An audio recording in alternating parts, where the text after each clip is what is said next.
मेरा पति मुंबई चला गया था और मैं डर का शिकार हो गई थी।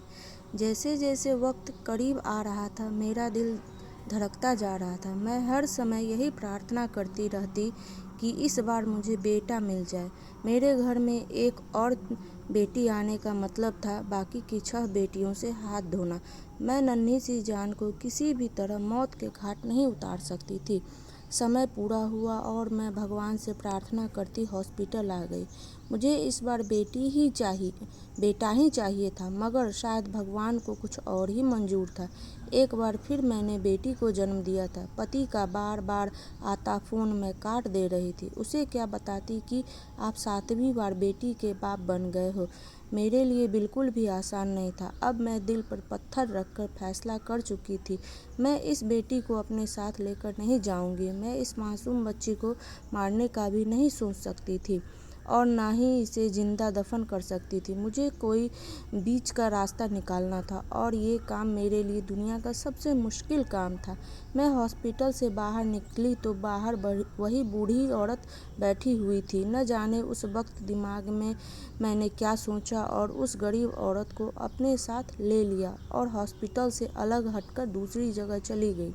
वो औरत हैरान थी, मगर जो बातें मैंने उससे कहा उसे सुनकर वह एकदम मुझे देखने लगी। कुछ देर खामोश रहने के बाद उसने हाँ में सिर हिलाया और मेरी बेटी को मेरी गोद से उठा लिया।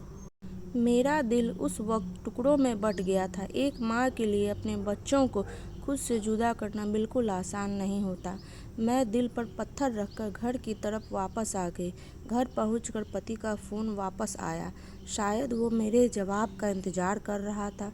मैंने डरते हुए उसे बताया कि मैंने एक बेटी को जन्म दिया है।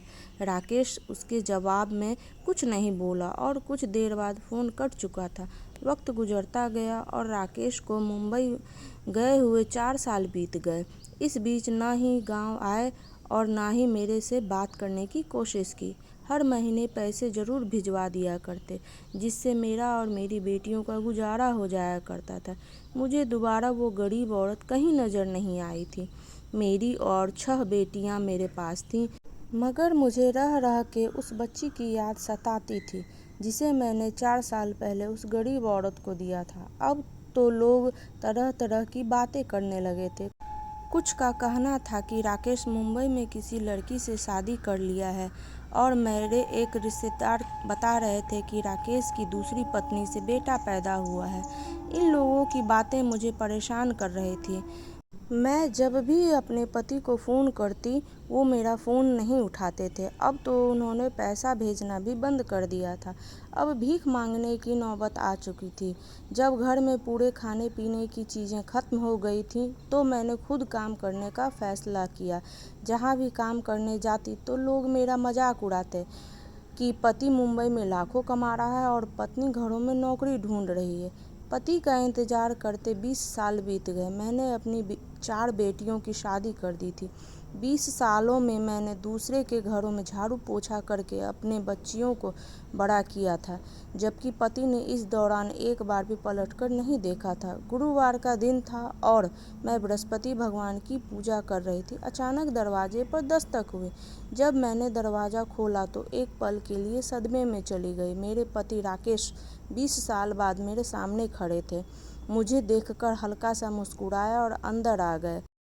उसने घर आते ही मुझसे बिना कुछ बात किए हुए सिर्फ इतना कहा कि अब हमेशा के लिए गांव आ गया हूं और अब सारा कारोबार यहीं करेगा।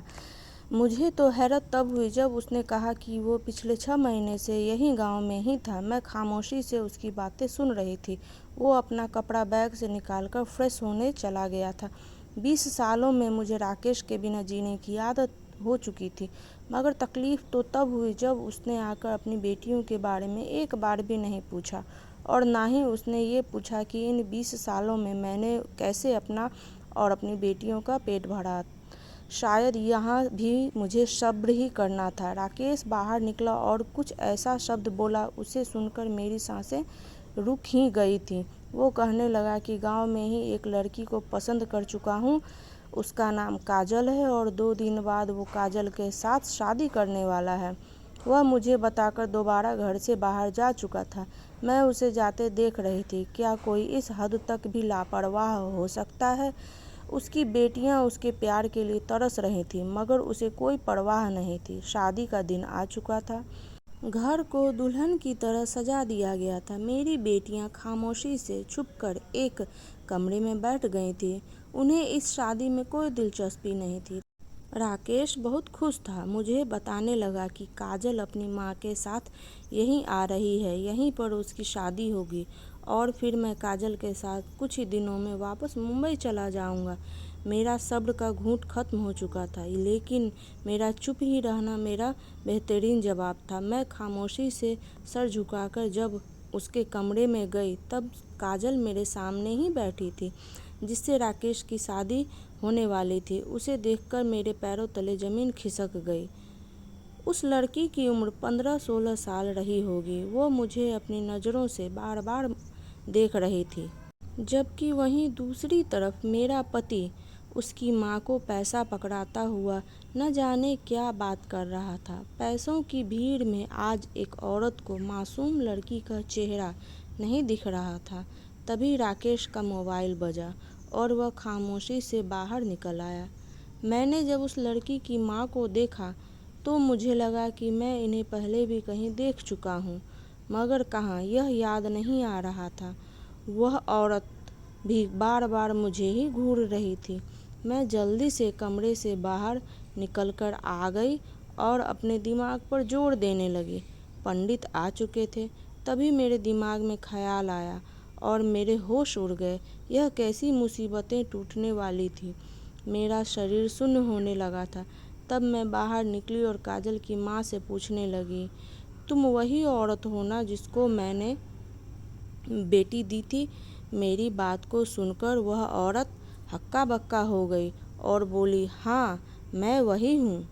मगर तुम कौन हो? राकेश सवालिया निगाहों से मुझे देख रहा था। मैं गुस्से से बोली, मैं वही औरत हूँ जो 20 साल पहले अपनी बेटी को इसी पति के डर से तुम्हें दिया था। यह खबर किसी पाप की तरह गिरी थी। राकेश घबराया हुआ था। वह औरत सीने पर हाथ रखकर जमीन पर बैठ गई, जबकि काजल हैरत से मुझे देखने लगी थी। जब राकेश होश में लौटा तो उस औरत से सवाल करने लगा। वह औरत अब मालदार हो चुकी थी, लेकिन मेरी बात को सच मान गई थी कि काजल मेरे और राकेश की बेटी थी। अगर एक पल की भी देर हो जाती तो न जाने कौन सी मुसीबत टूट पड़ती। राकेश अपना सर पकड़े जमीन पर गिर गया था और जब होश आया तो घर से निकल चुका था।